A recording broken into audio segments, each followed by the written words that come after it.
There are certain ways we have been doing things all our life, and then there are alternative perspectives. At Spill the Tea, we spill those alternatives or unconventional ideas. Hello, everyone. Welcome to our 21st episode. This is your host, BB from Spill the Tea Virtual Studios, and I'm glad to have with us today Dr. Katie Nall, who is an advanced certified emotional freedom technician and a profound mathematician. Katie, good morning. So glad to have you on our show. Thank you so much, BB. It is such an honor and a treat to be here with you this morning for us. How's it going your side? I mean, why don't you tell us something about yourself? Our listeners will love to know you. I live in Florida on the East Coast, and it's morning here. We're getting ready to go to the beach. Wow. It's a beautiful day, and we're getting ready to go out. Fantastic. Now, Katie, I mean, it's needless to say that our world has turned upside down in the last 2 years. Now, slowly, many countries, many parts of the world are slowly crawling towards normalcy. And I don't even know. I'm afraid when I say that statement, but like, we don't know where we are stepping into. It's such an uncertain future, which we don't know what's going to happen in the next week, next month. Nobody knows that. And I will say, personally, I do feel a lot of restlessness and anxiety. And I'm glad that we found you, and we are talking to you today. But my first question is going to be for our listeners out there: how does Dr. Katie Nall manages her own anxiety or restlessness during these times? Great question, BB. I'll share with you what my husband says. He says that I don't get stress, but I'm a carrier. Those around me get it. Okay, I get that. My personality has always been just let it flow. We'll figure it out, and you just do the best you can where you are with what you have. Fantastic, awesome. Now, can I ask you, like, I didn't know about emotional freedom technique before I researched on your work, and like, now I'm glad we are talking. But for our listeners, can you explain what this technique is? Oh, I would love to. This is my new passion, BB.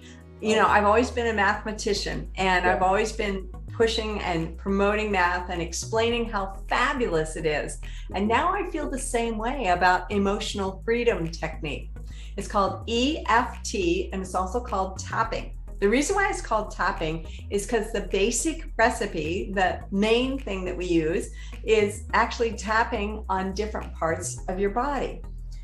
It was developed by an electrical engineer by the name of Gary Craig.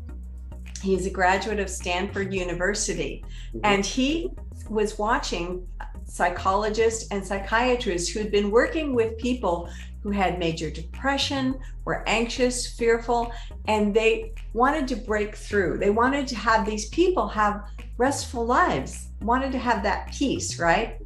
And in order to do that, they turned to traditional Chinese medicine, which has 12 main meridians throughout our body. Yeah. Well, Gary Craig looked at those meridians and he said, those look like electrical circuits. And he said, if you tap on different parts of your body, you're going to hit the intersection of most of those circuits and affect different parts of your body. Now, why would this be important? Well, I don't know about you, BB, but when I get stressed, sometimes you feel it in your body. You may get a headache, it's constricting your throat, your heart might beat faster, you may get a stomach ache. All of those things are stuck in our body.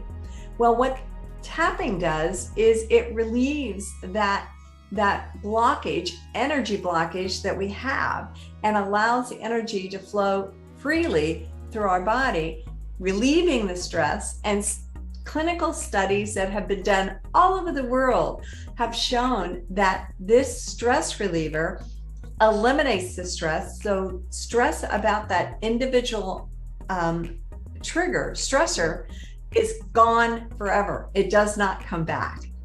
Wow, interesting. We spoke about stress, and I mean, I just mentioned, right at the beginning of this talk, how stressed we are, and even if we are sitting at home or working from home, just like many of us are doing, we do feel stress. Now, I have a question around that. Like, do you have a specific age group of people who come to you for help, or I mean, I'm just curious to know the age group of your clientele. Great question, Bibi. Yeah. This started when I was researching for my Ph.D. in math education, and I wanted to work with math students. Well, they weren't math students. They were students who were trying to complete their degrees. And in an attempt to try to complete their degrees, they felt that math was the subject that was holding them back. They couldn't get their degrees because of their fear and anxiety about math. That's what led me to it. And in the process of trying to help them, I discovered emotional freedom technique, bought the book, bought the DVD, and just started working with people. And after we saw success, truthfully, I wasn't sure who was more surprised, the students or me, because I wasn't sure it was going to work either. But we started seeing success. So I went back and I got certified in level 1, level 2, level 3, trauma, quantum, that's a whole nother thing. And now I'm a master trainer, and I train others in how to be able to teach people how to manage their stress. Short side note, I was working full-time at a college while I was earning my PhD. It took me 4 years. I was working full-time at the college while I was becoming a master trainer in emotional freedom technique. It took me 8 years. So there was a lot of study to it.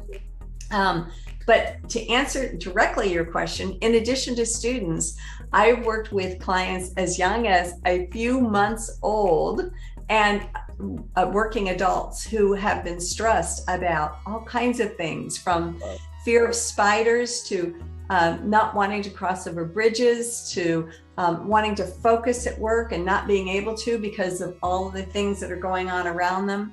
My granddaughter was only a few months old, and infants sometimes get to the point where they're so excited and they're so overstimulated that they can't even go to sleep. Well, this one granddaughter was so upset. She was on one grandmother's arm and shoulder and couldn't relax. And I asked, I said, is it okay if I tap on her? And they said, yes, please, whatever you can do. And I started tapping on her, and I didn't even get finished, and she was out like a light. Wonderful, awesome. I mean, so which means that I was thinking that it's only for adults like us, like me. I mean, when I'm constantly telling you that I'm so stressed or restless, or probably I'll get to that, but something very interesting and unconventional, and that's what we do at Spill the Tea Pods.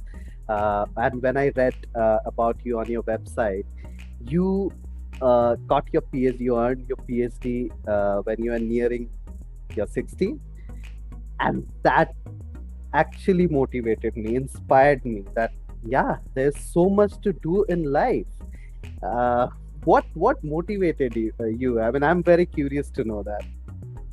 Well, Bibi, there were a lot of things. First of all, one of my mission statement that I developed probably 40 years ago is that education at every turn. It doesn't matter if I'm the student or the teacher, there's always something to learn. So that's my internal mission statement. Yeah. There's also a observation in nature. If you look at nature, plants are either growing or decaying. If we're not growing, guess what? We're decaying. Yeah. When I was 18 years old, I made a list of the 5 things I was going to accomplish by the time I was 25. Number 1 on the list was I was going to buy a house. Oh, I'm sorry. Number 1 was I was going to earn my PhD. That was number 1. And the reason why The reason why was because I looked around at people who had different lifestyles than me, and it seemed like the differentiator was they had more education. At that time, that was what was important to me. And so I thought, well, I'm going to, not only am I going to get education, but I'm going to get the most education I can so I can have control and be where I want to be. So number one was I was going to earn my PhD by the time I was 25. I had no idea what a PhD was. I had no idea what subject I was going to get it in. I had just heard that a PhD was your highest thing. Number two was I was going to buy a house. And the reason why I said that was because we moved a lot when I was growing up. I attended 12 different schools in 5 different states around the United States. Wow. We were moving all the time. There was nothing sexy or attractive about it. We were just trying to avoid bill payers. And the second thing was, I said I was going to have a car by the time I was 25. Yeah. I can't remember what the fourth thing was, but I do know the fifth thing was by the time I was 25, I was going to begin dating. You see, we had moved around so much that I really didn't have a best girlfriend, a best boyfriend, or anything. And I was so passionate about getting to my goals that I wasn't going to get anything messed up by the time I was 25. Well, let me tell you what happened. BB, when I was actually 25, I didn't have my PhD, but I was working on my master's. So I felt like, okay, I'm making progress. hadn't bought a house, but we were managing a apartment complex at the time. So we were living there for free. I did have a car that was paid for. And remember what number 5 was? I was going to begin dating. Yeah. By the time I was 25, I had been married for 5 years.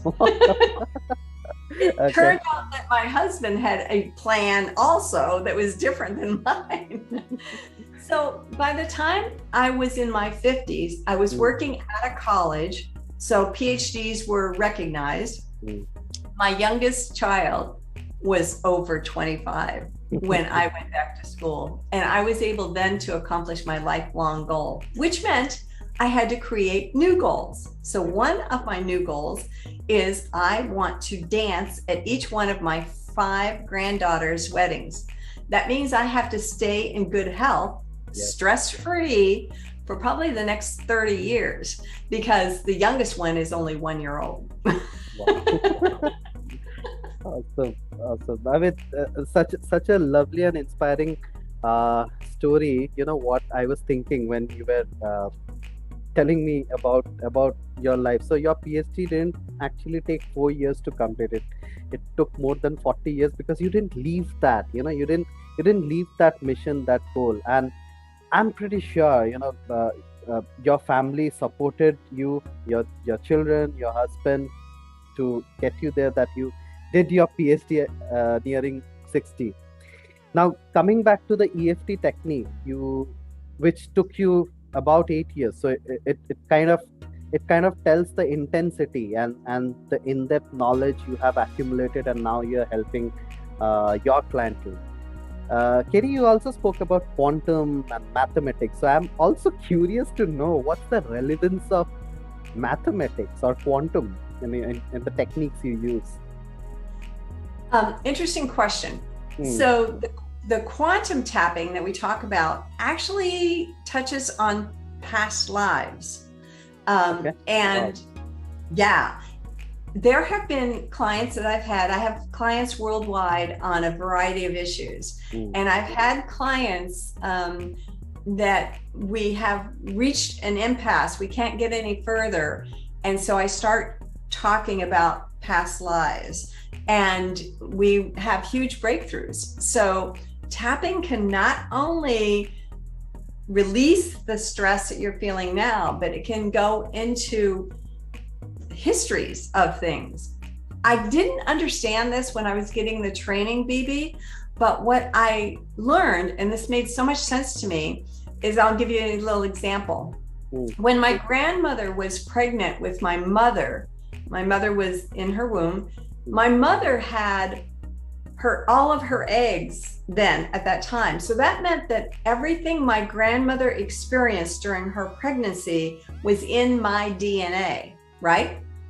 Then my mother was born. So everything my mother experienced her entire life until I was born was in my DNA.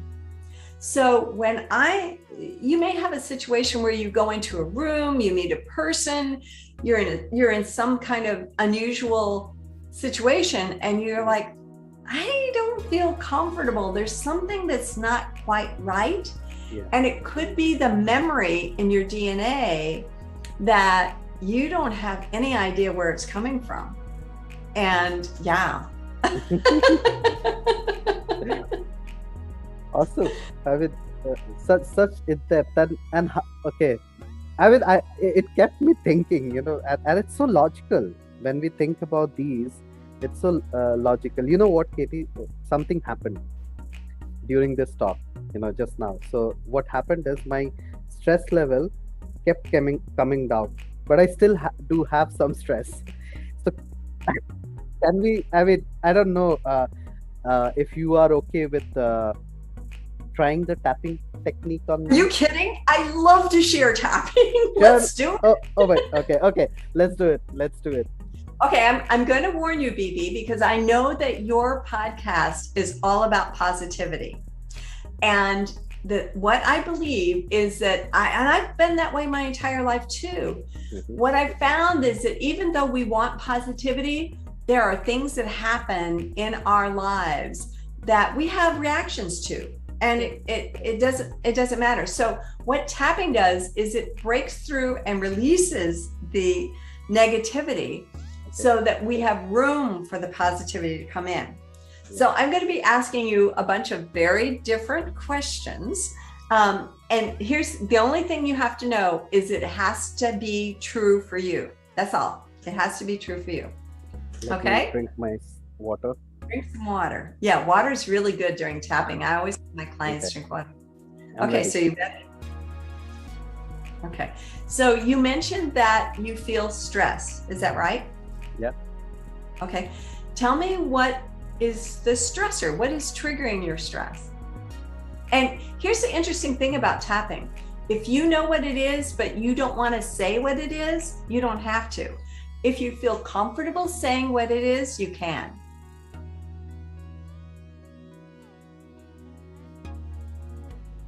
Yeah, I think I'm comfortable, and yeah, my biggest stress right now is stepping outside my home.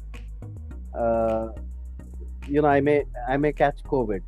So I think no matter how foolish it sounds, I follow all the SOPs I need to with mask and sanitizer and everything, but still I am really worried, and I feel that stress that whenever I'm in contact with with a new person, I may catch COVID. So I don't know whether it's OCD, but I have gone to that level where I literally feel it too much, and I really feel that fear in me, inside me somewhere. So we are 2 years down the line, but I still do feel that. So yeah, and you are like so many of us, BB, so many of us. Yeah. So I'm going to repeat back to you. You felt stress, fear, worry. Which one of those is the strongest?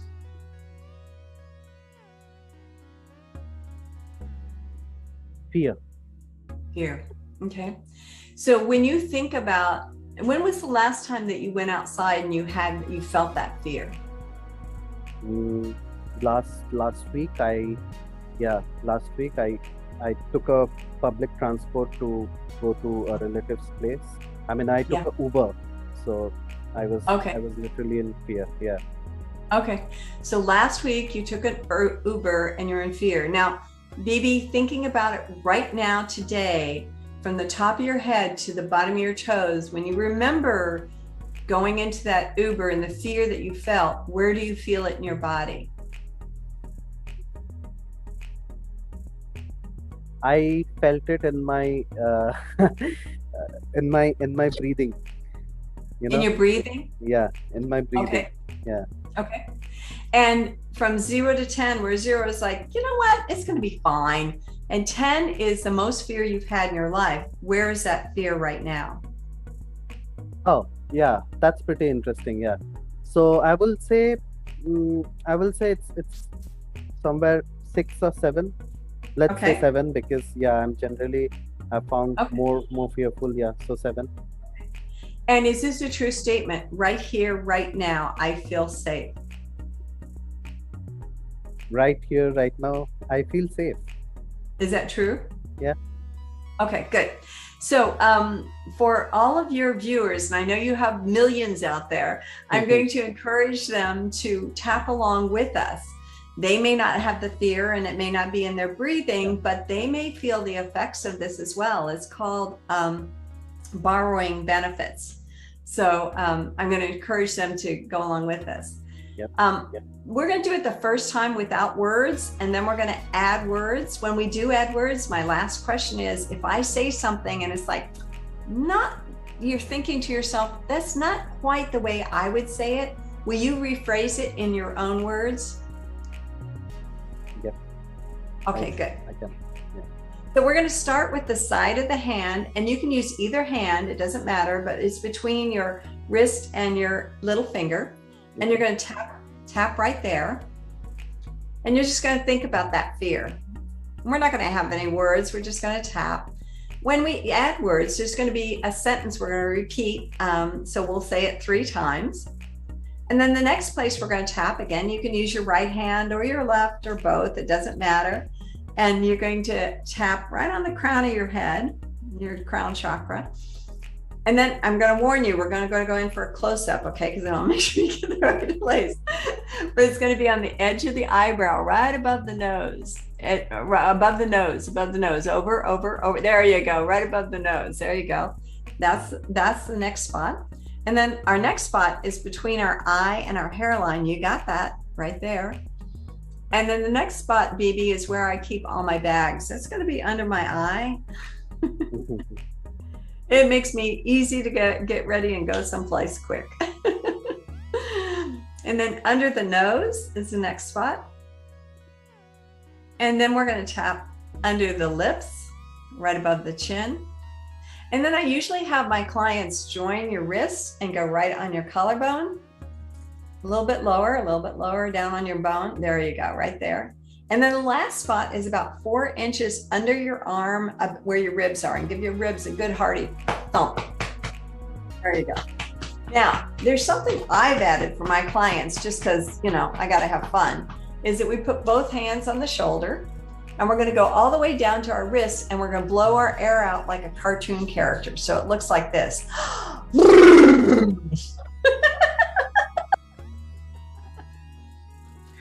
So now we're going to add words. You ready? Yeah. Okay. So we're going to add, start on the side of the hand, and we'd like to have all your viewers to tap along with us and say, even though, when I think about getting in that Uber last week, when I was thinking of getting in the Uber last week, I have all this fear in my breathing. I had all this fear in my breathing. Right here, right now, I feel safe. Right here, right now, I feel safe. We're going to repeat that 2 more times. Even though I have this fear in my breathing.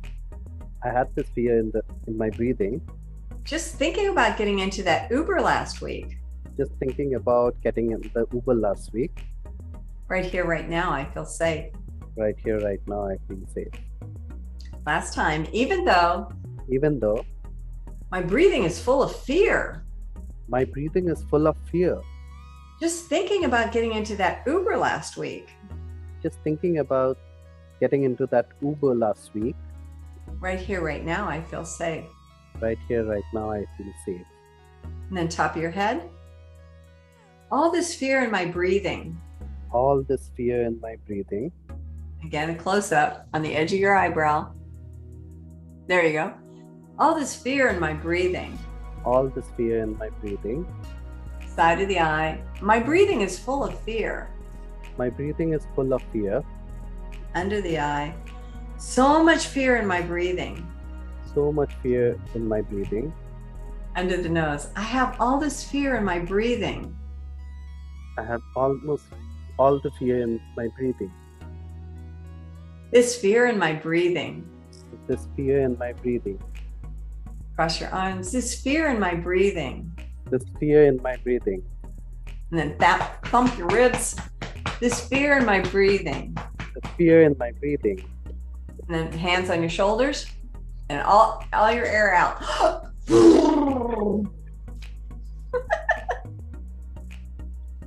So BB, when you think about getting into the Uber last week and you had so much fear, it was a 6 or a 7. From 0 to 10, where is it now? I feel less fear because, yeah, to give a number, I I don't know, but I feel more confident. I think it's around 3 or 4 right now. And so what happens in the classes, people learn additional techniques. And as you can keep tapping on the same thing and just repeating the same thing, the fear will go down to 0. Let me tell you something. Stress actually inhibits our immune system. We need strong immune systems. So now more than ever, we need to know how to eliminate stress from our lives so that our immune system is strong, so that we can combat whatever comes into our body. So good for you for suggesting that. That was a perfect one. Thank you so much for being a volunteer. I mean, I'm glad. And all the way I was thinking, I was visualizing myself in a Uber cab, probably, tomorrow if I need to take because of some urgent work. We have to go out. We have to meet our family and friends whenever there is something required. Or, there are people not like me who have to go to the office to do their job. But, unlike me, I have that luxury to do it from my home. It doesn't mean that, I'm going to be reckless. No, that's not this is my opinion, but I can't live with that fear. I have to face it. I have to go out with proper, SOPs followed. And that is something which I was thinking. Now, this can be applied not just for, fear of COVID, but for all fears. We have fear of losing our jobs, because we are living in a difficult time. All we have to do is embrace it and then move on. Now, I think I forgot the track of my question, but what I was thinking is, Katie, it's very unusual that we have been told always to be positive, to, refrain ourselves to think negative. We shouldn't be using that word fear or, anxiety. If we share that with family or friends, sometimes we are even told, oh, don't worry, you're taking too much of tension, everything will be cool and calm. What you just did is you kind of asked me to look into my negative side, not my negative side, but that fear I had. So I'm very curious to know why. I mean, how did you do that? Or if you're getting my question, what I'm trying to ask. No, I get it. Well, BB, if you think about the word emotion and you separate it out, it's energy in motion.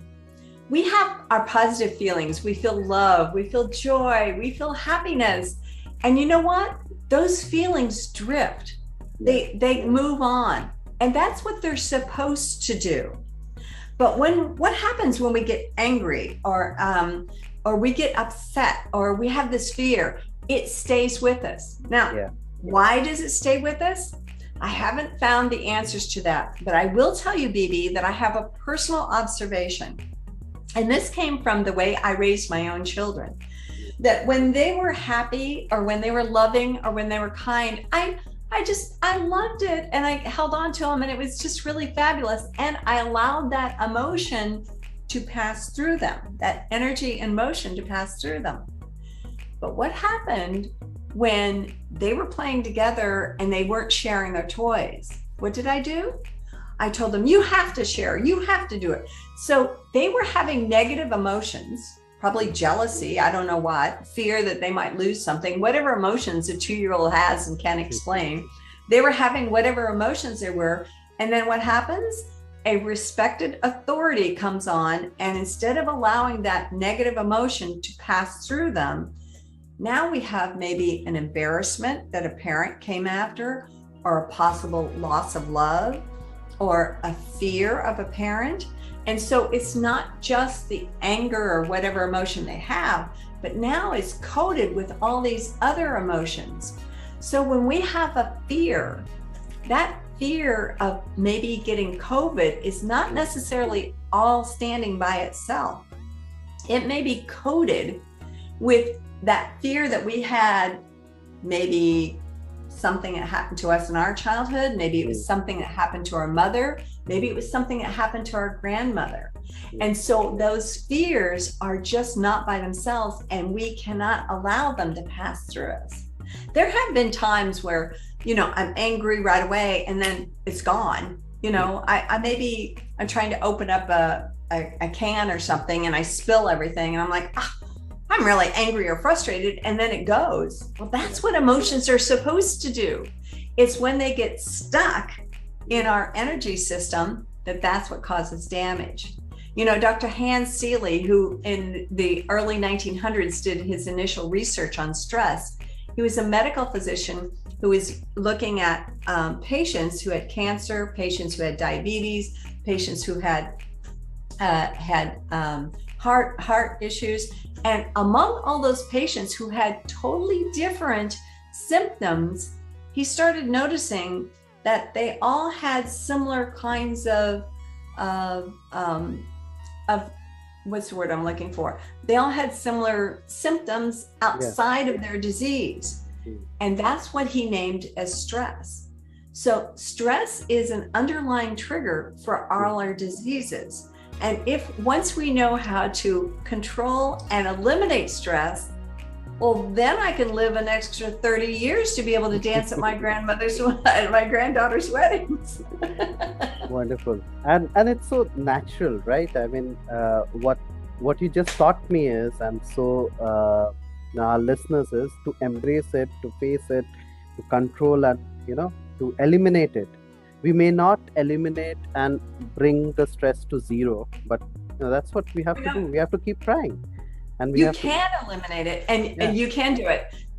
When I teach students about tapping, what you just saw is what we call the basic recipe, but there's so many other points, there's so many other techniques, there's so many other avenues to address it, including quantum, where you can eliminate it. And once you eliminate it, you will start addressing limiting beliefs. There's a prosperity mastermind that I facilitate where we are looking at things, the reason why people attain a certain amount of wealth and can't get past it, it has to do with the belief that we have when we were children, when our parents were children.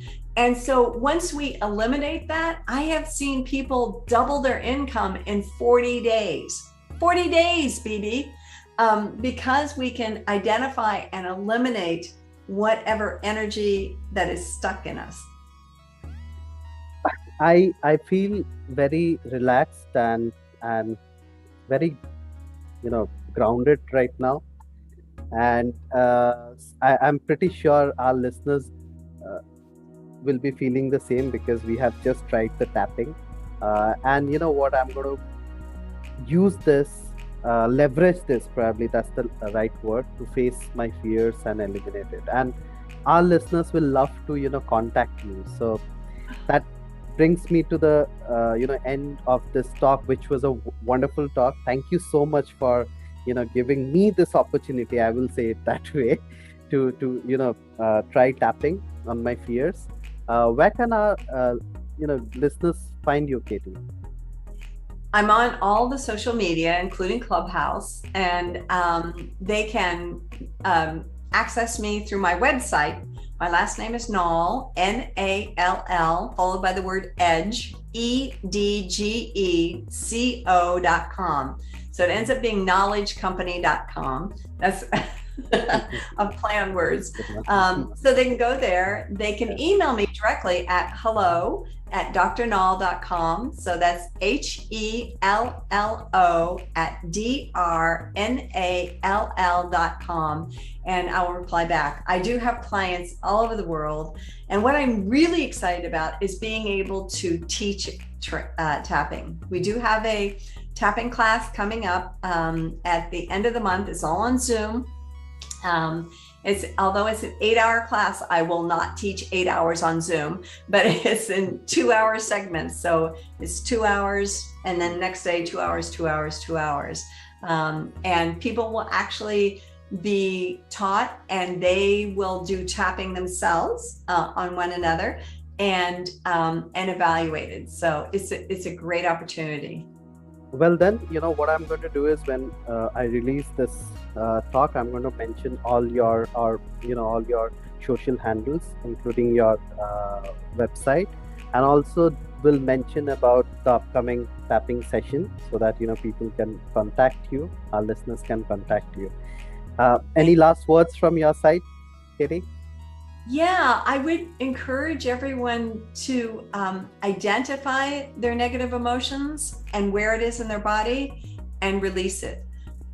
It's when we don't identify it that's where stressors come. So do that and go ahead and be kind. We don't have any idea what people are going through right now, especially in today's world. And so go ahead and be kind. All right. Thank you so much, Katie. And our listeners, please do find us on spilltheteapods.com. And it was lovely talking to you. Thanks a lot. Thank you, Bibi.